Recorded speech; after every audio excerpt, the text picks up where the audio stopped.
My name is George Safran, and I've been teaching for the past 5 years, and I basically teach middle school special education.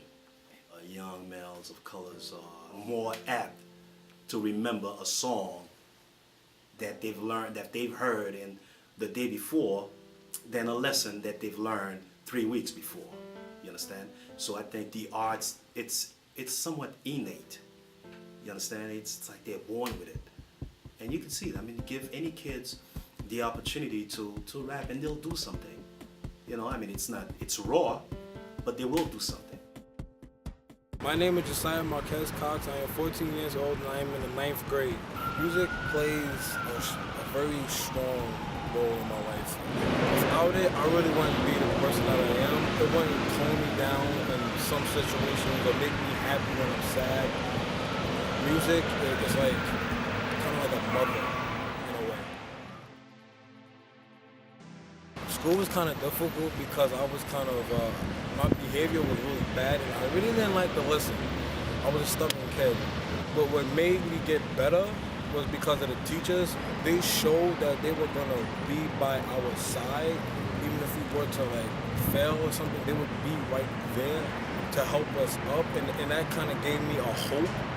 And when I got that hope, I knew that I could do just about anything in the world. So that's how I got out of special ed and I'm in the place that I am today.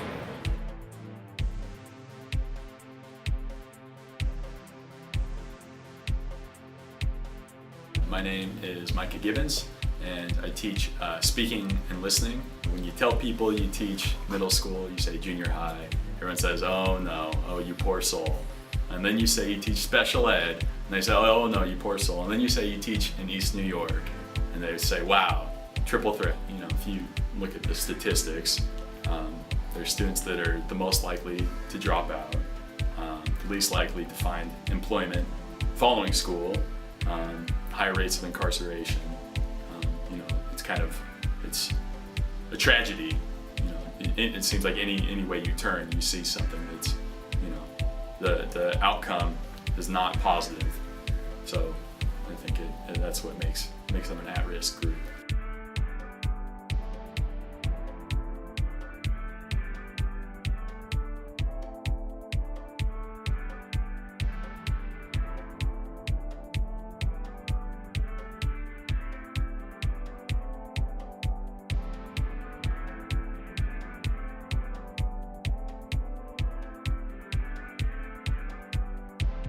My name is Allison West. I teach middle school in Brooklyn, and I've been teaching for over 15 years.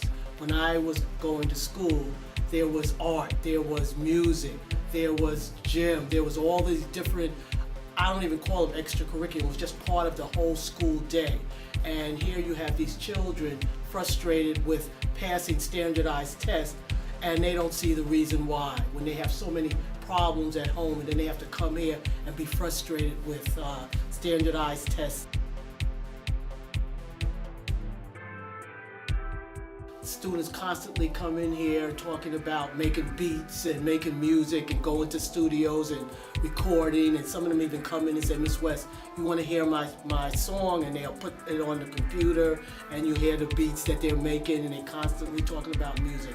I also work with the high school population, and one of the main things that they want to do in terms of their career is be a DJ or be a rapper. Those are the two main things that I hear. They don't even talk about basketball or football as much as they talk about being in music. I think music would bring a positive situation within the public school. Just the art of rapping, they enjoy that. And they can relate to it because if you listen to, even if it's words I don't like to hear, it relates to them, and they know that it's talking about them and their situations and how they're living in their culture. And I think that's why it would be great to have that type of program in the school.